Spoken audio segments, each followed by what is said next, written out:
সম্মানিত সুধীবৃন্দ, আসসালামু আলাইকুম। আমি মীর হোসেন বলছি। আজকের পর্বে আমি ঢাকা শহরে যে কোনো ডিপ্রেশন সৃষ্টি হয়েছে, যার জন্য আমরা সকলেই দায়ী, তার ফলে কি কি প্রতিফলন হতে পারে বা কনসিকুয়েন্সেস বা পরিণতি, সে বিষয়ে কিছুটা আলাপ করব। আগের পর্বে আমি কিছুটা বলেছিলাম। আজকে আমরা আরেকটা গ্রুপ যে তথ্য দিয়েছেন, সেই তথ্যই আমি আপনাদের সাথে শেয়ার করব। এই গ্রুপটা হলো 2030 water resources group, global water partnership south Asia, Bangladesh water partnership. এরা এটাকে কম্পাইল করেছেন। আপনারা দেখতে পাচ্ছেন vulnerability, threat, level of risk. 3 ভাগে ভাগ করেছেন: environmental impact, economic impact, social impact.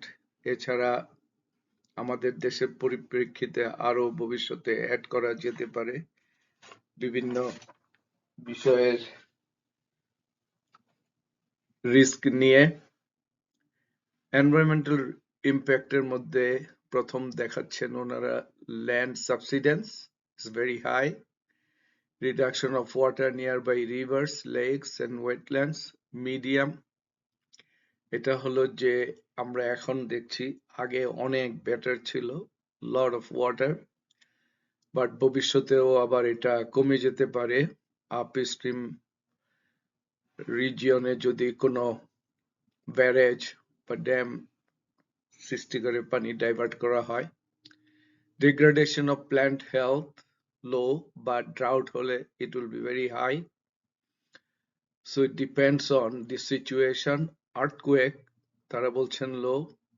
আমাদের জিওলজিস্টদের মধ্যে দুই ধরনের ওপিনিয়ন, এক গ্রুপ বলছেন লো, আরেক গ্রুপ বলছেন হাই। সেগুলি আমরা পরবর্তী সময়ে কিছুটা বিশ্লেষণ করব। ড্রাইং আপ অফ ওয়েলস, এখন ইকোনমিক ইম্প্যাক্টের মধ্যে এটা very high. Hundreds of wells already dried because of the lowering of water level,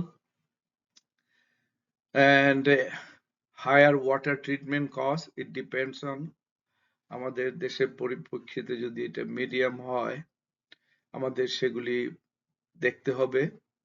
increase abstraction cost, অনেক ডিপ ড্রিলিং করতে হবে ফার্দার, এবং ইলেকট্রিক কস্ট এবং অন্যান্য পাম্প কস্ট সেগুলি নিলে ইনক্রিজ করবে abstraction কস্টটা।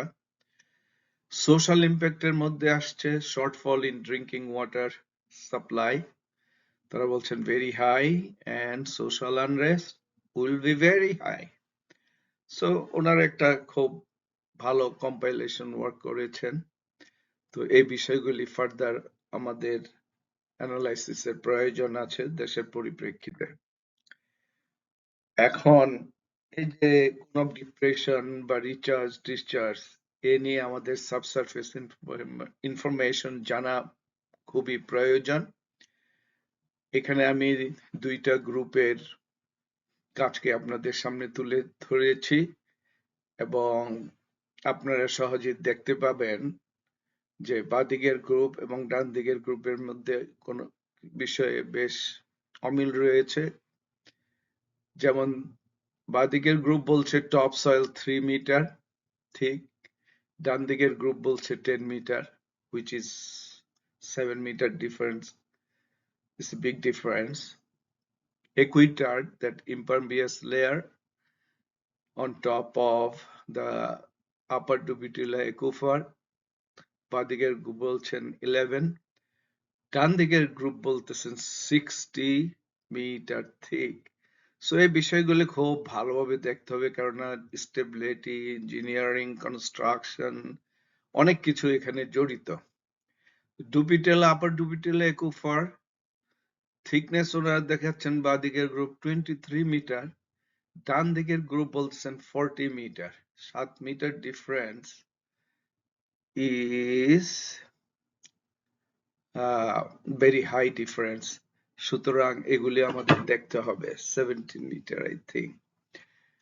So equator 2, that is upper Dupi টিলার উপরে যেটা 2 এর 23 বাদিকের গ্রুপ, ডান দিকের গ্রুপ বলতেছেন 40, এবং thickness of the upper Dupi tiller for 2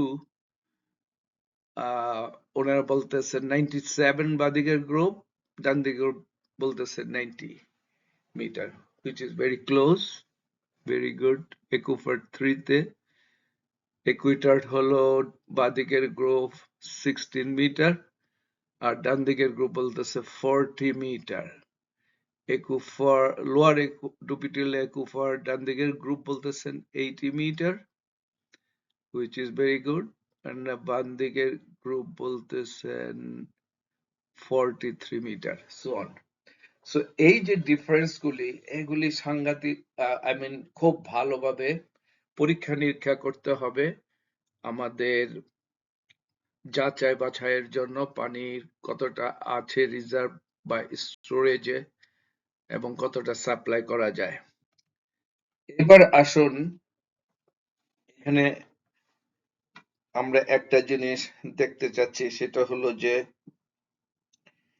recharge এবং ডিসচার্জ অ্যাবস্ট্রাকশন এবং রিচার্জ হলে কি হয়, কি কি স্টাডি করেছেন একাডেমিশিয়ানরা, সেটা আমাদের কিছুটা জানা দরকার। আমি আপনাদের সাথে এখন শেয়ার করব doctor Anwar Zahid and doctor Kamrul Hasan তাদের একটা আর্টিকেল থেকে। দুইজনই বেশ ভালো hydrogeologist. Doctor Kamrul Hasan is the senior most supernumerary professor, the only one in geology department. উনি আমার এক বছরের সিনিয়র, 6th ব্যাচের, আমি 7th ব্যাচের। আনোয়ার জাহিদ তার স্টুডেন্ট এবং তারা জার্মানি থেকে দুইজনই পড়ালেখা করেছেন, বেশ ভালো। যাই হোক, তাদের এই আর্টিকেলে management of over exploited Dhaka city aquifer 2017, তারা বলছেন কিভাবে রিচার্জ হয় বিভিন্ন ওয়ার্কাররা। Recharge to aquifers. Recharge to the first aquifer occurs mainly by horizontal flow from the surrounding areas with a portion from vertical percolation of rain and flood water. আমরা সকলে কিছুটা এটাতে agri করি। The recharge to the Dupitila aquifer is by topographically driven vertical leakage through the Madhupur clay.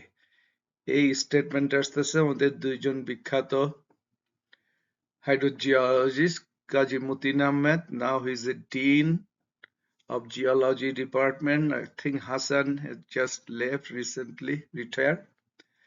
হ্যাঁ, তাদের সাথে একমতই, কিন্তু তারা ফার্দার আরো কাজ করেছেন। সেখানে আমাদের জানতে হবে কতটা রিচার্জ হয়, যে ভার্টিক্যালি এবং with the lowering of water table, এটা কি আসলেই খুব একটা এনাফ রিচার্জ লেভেল কিনা, সেটা আমরা পরে দেখব। ফার্দার ওনারা বলছেন the rechargeable surface area of the city is decreasing due to the urbanization, etc., etc. Besides এগুলি ছাড়া ওনারা কি বলতেছেন, the compact upper clay layer in the subsurface obstruct vertical recharge. True, although the average annual rainfall in the city area is 1800 millimeter. এটা 1800 millimetre মনে হয় খুব বেশি, আসলে মাত্র 4 মাস হয়, June, July, August and September. এর মধ্যে জিওলজিক্যাল যে প্রসেস গুলো আছে, যদি স্যাচুরেটেড না হয়, water will never run of হয় যখন ইদার ইম্পারভিয়াস অথবা স্যাচুরেটেড হয়ে কোনো লেয়ার, তারপরে অতিরিক্ত পানিটা রান অফ হবে। That's the basic principle. And this was Yeah, hydraulic conductivity due to drying of pores. These are very basic information by মোট দিয়েছেন খুবই ভালো. The contribution to the aquifer system from rivers seems to be limited, which is generally indicated by the difference between the river stages and groundwater level. However, the Buriganga River does recharge the aquifer. এটা detail information ওনাদের কাছে হয়তো আছে, ভবিষ্যৎ ওনাদের কাছ থেকে জানা যাবে. Under the present condition, the peripheral rivers act as a source of recharge where Tupitilla sands are exposed. This is true. যেখানে আমাদের টুপিটিলা হলো যে জলাধার, তার সাথে যদি পানির কানেকশন থাকে বা geologic formation that pass through, তাহলে এটা রিচার্জ হবে.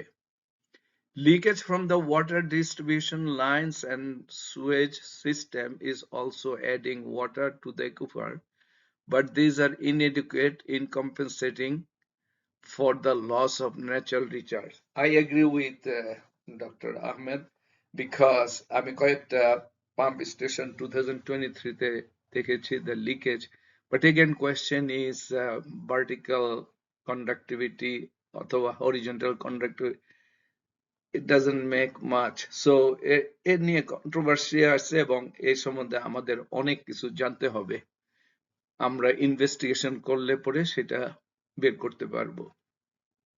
Then a long aquifer corridor exists between the Brahmaputra-Jamuna fault and Madhupur tract, which may be the main course of long distance recharge for the deeper aquifer system.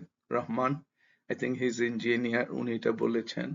Yeah, it's possible, but we have a lot of rivers around and many faults are there, so we have to examine all of them. Then we can decide or come up with a good estimation of recharge and discharge.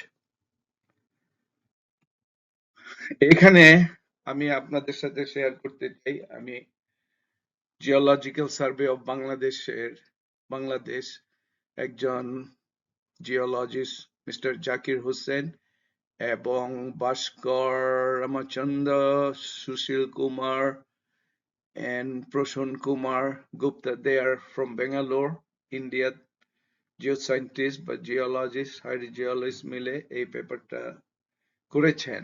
হাইলাইটে তারা বলতেছেন যে in Dhaka, average annual recharge is around 635.35 million cubic meter.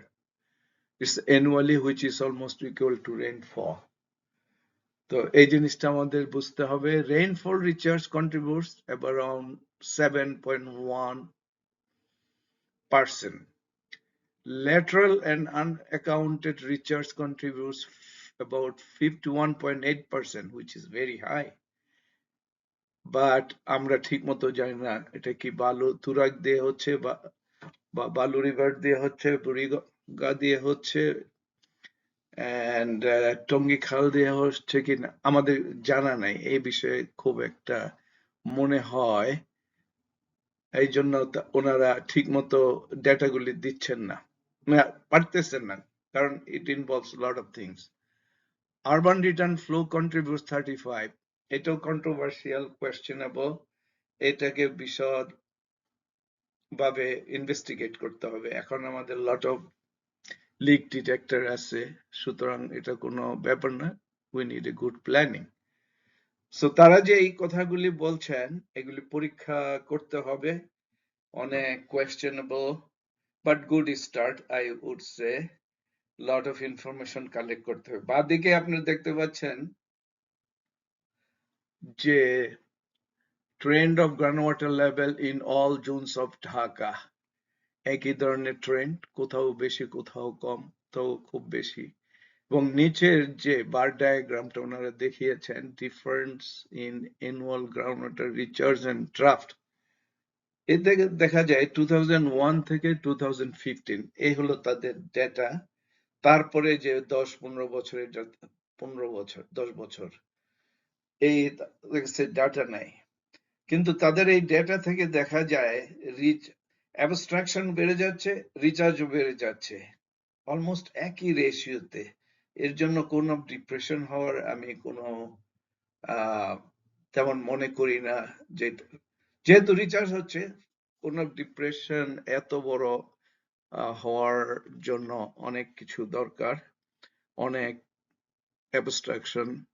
সুতরাং এইখানে অনেক questionable জিনিস আছে যা ওনাদের সাথে বসে পরীক্ষা নিরীক্ষা করা যায়, but they have done good job I believe. এবারে দেখি আমাদের তিনজন বিখ্যাত জিওলজিস্ট বাংলাদেশের, ওনারা এই পেপারটা পাবলিশ করেছেন 2010-এ।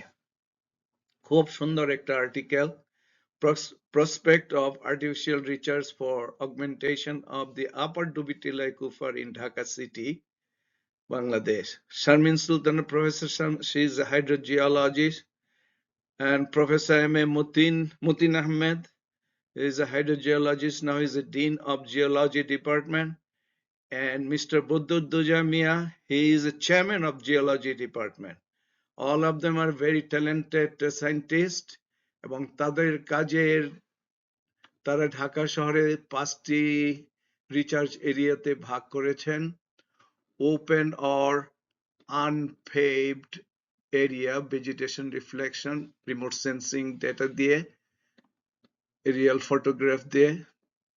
2, ওপেন এরিয়া, স্যান্ড রিফ্লেকশন।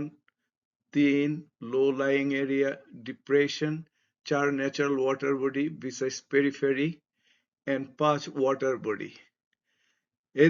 এর বেশ কাজটা খুব সুন্দর, and the map reveals that the recharge in Dhaka city extends over 110 square kilometer within the total city area of 300 square kilometer. That is 36% of the city is acting as recharge area. A major portion, about 40% of the total area map comprise of natural water bodies, followed by the small portion of open areas having sand reflection. Conclusion আবার বলতেছেন, at present about 36% of the city is acting natural recharge area. So it is very important information, which is তারা বলতেছেন insufficient to maintain the dynamic equilibrium in groundwater levels at current rates of pumping. So pumping is very high, recharge is low, আমরা এর মধ্যে। কিন্তু এখানে একটা জিনিস আছে, আমার মনে হয় এটা ওনারা এই যে 5টা ডিভিশনে ভাগ করলেন, ওনারা কি they are quite capable to do that, but ওনারা কি টেস্ট করে দেখেছেন how much water is recharged from each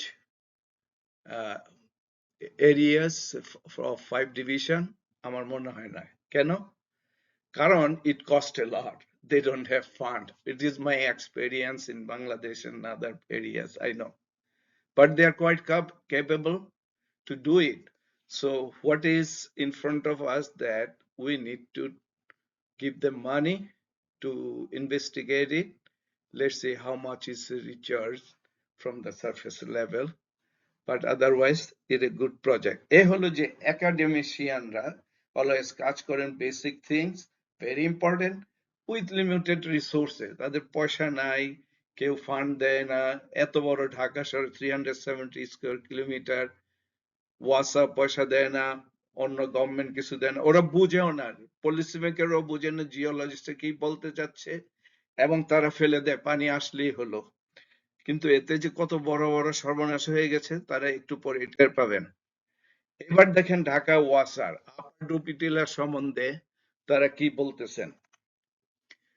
The computed value of groundwater mining presented in the resource assessment study, তারা একটা স্টাডি করেছে, এটা আমার জানা নেই। কাজী মতিন সাহেব এবং ডক্টর আনোয়ার জাহিদ এবং কামরুল হাসান সাহেব ওনারা বলতে পারবেন এই বিষয়ে। ওনারা কি বলতেছেন দেখেন, বলতেছেন resource assessment study has some approximation. This is a clue for all the geoscientists, geologists. So approximation, তারপর তার বলছে as reliable data on the abstraction volume, particularly for the private wells abstraction was hard to obtain. এখন দেখেন how many hundreds of private well, কতগুলি যে unauthorised আছে, আরেকজন আমাকে বলছে অনেক অথরাইজড আছে। তো এই সমস্ত ডেটা কালেক্ট যদি ঠিক মতো না হয়, তখন আমাদের বাজেট কি হবে? পানির বাজেট। এদিকে পানি শুকায় যাচ্ছে, আমরা বলে দিচ্ছি যে না কোনো সমস্যা নেই, এই রেটে চলতেই থাকবে, আসলে তো তাই নয়। So considering the abstraction volume from 2004 to 5, aquifer recharge is about 604 million cubic meter. As such, with the present condition, water volume available for upper Dupitila aquifer system without causing further depletion is approximately 600 million cubic meter. Anyway, আমি আপনাদেরকে যারা scientist আছেন বা যারা non scientist interested about it, interest হওয়া উচিত। এই বিষয়গুলি আমাদের দেখতে হবে, কেননা পানি সবারই প্রয়োজন এবং আমাদেরকে ঢাকা শহরকে টিকে রাখতে আমাদের ভালো ভালো সায়েন্টিস্টদের ইনভলভ করতে হবে। লোয়ার ডিপিটুলার তারা অনেক কিছু বর্ণনা করেছেন, আপনারা দেখেন। ফাইনালি প্রেজেন্টলি দেয়ার আর নো মনিটরিং ওয়েলস, তারা ঠিক কথা বলেছেন। Testing campaign in place and place to understand the extent of aquifer river interaction, etc., etc. So এখানে একটা বিশাল ভালো কাজের ব্যাপার আছে। ওয়াটার মনে হয় খুবই সহজ, আসলে খুব সহজ নয়, এটা অনেক কঠিন। আজকে আমরা দেখতে পাচ্ছি কেন কোন অফ ডিপ্রেশনের সৃষ্টি হলো এবং পানি শুকিয়ে যাচ্ছে আপার ডুপিটিলায়। once it was semi confined aquifer, কোথাও কোথাও এখন আনকনফাইন্ড হয়ে যাচ্ছে, এই সমস্ত ব্যাপারগুলা। এনিওয়ে, সেখানে ওনারা বলতেছেন resource available for upper Dupitila aquifer as subsurface inflow and vertical recharge approximately 604 million cubic meter or 1650 million liter per day. Groundwater resource available from lower Dupitila 139 cubic meter or 380 million liter per day. Probably ওনারা এটা aquifer 2 এর কথা বলছেন, but I don't know. এখন এই যে resource assessment and monitoring of water supply, এই রিপোর্টটা ওয়াসার থেকে নিয়ে জনসাধারণের মধ্যে উপস্থাপন করা দরকার এবং আমাদের বের করা দরকার যে কোথায় ত্রুটিগুলি আছে, কোথায় কি করতে হবে। আমরা ওয়াসার সাথে কাজ করা যায়, এক গ্রুপ কাজ করবে, বাট এটাকে খুবই ওপেন রাখতে হবে। It's a very sensitive issue, বিশাল কাজ, এন্টায়ার 370 স্কয়ার কিলোমিটারে এই কাজটা করার জন্য। এবার আমি আপনাদের সাবসারফেস এই কাজটা করেছেন একটা আইডিয়া দেওয়ার জন্য। অনেক সময় আমরা ডেটার অভাবে সাবসারফেস ব্যাপারগুলি বুঝতে ভুল করি। যাদের সাবসারফেস জিওলজি নিয়ে বেশি অভিজ্ঞতা নেই তাদের বেলা এটা দেখার জন্য আমি বলবো বা সবাইকে। এটা হলো যে 3-dimensional geological model of Dhaka metropolitan city করেছেন জার্মান এবং জিওলজিক্যাল সার্ভে অফ বাংলাদেশের জিওলজিস্টরা। ওরা 4টা ভাগে ভাগ করেছেন। পিঙ্ক কালারটা হলো ফিল সয়েল, আর গ্রিন কালার হলো হলোসিন সেডিমেন্টস, এন্ড রেড কালারটা হলো মধুপুর ক্লে, এবং ইয়েলোইশ কালারটা হলো প্লায়োসিন বা ডুপিটিলা ফরমেশন। যে ক্রস সেকশন গুলো ওনারা দেখাচ্ছেন West two east L1 L2 L3 আপনারা সহজেই এখানে দেখতে পাবেন। সুন্দর মতো যদি একটু দেখেন, L1 কিচাবাড়ি থেকে তারপর সে সুরাববাড়ি, দেন জয়দেবপুর, এই জায়গাগুলি আপনার যদি দেখেন, হেঁটে যান, কত নিচে ডুপি টিলা পাবেন, কোথায় আপনি হলোসিন সেডিমেন্টস পাবেন। এখানে দেখা যাচ্ছে Holocene sediments cut through the Dupi Tila, সুতরাং এখানে পানি আসলে পানি সহজেই রিচার্জ হবে। এরকম কানেকশন থাকলে হলোসিনের সাথে ডুপি টিলার থ্রু দি মধুপুর ক্লে। ঠিক তেমনি ভাবে L2 L3 Banshi river, Binodpur,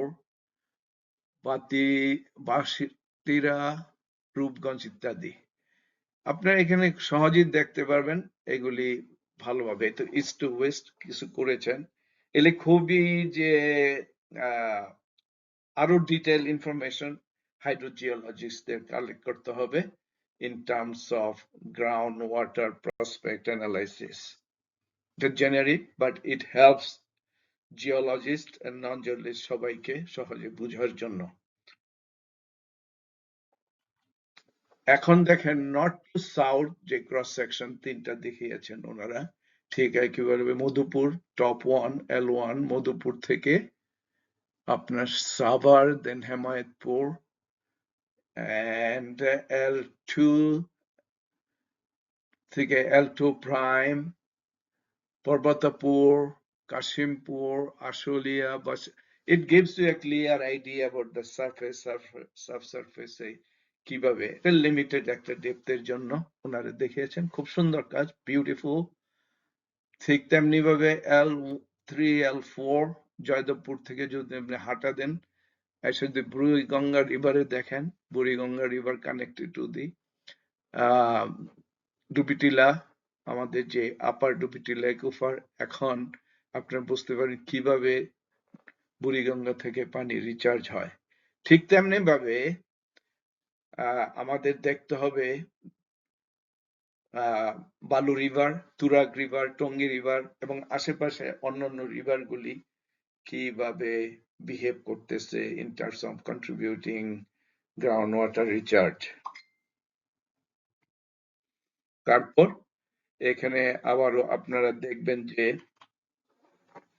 ভালোভাবে ফ্যামিলিয়ার হবেন, আমাদের জিওলজিস্টদের সাথে যোগাযোগ করবেন, যে কোনো জিওলজিক্যাল ডিপার্টমেন্ট, যে কোনো ইউনিভার্সিটি অথবা জিওলজিক্যাল সার্ভে যারা কাজটা করেছেন, খুব সুন্দর কাজ করেছেন, এবং জার্মানরাও একটা খুব সুন্দর কাজ করেছে।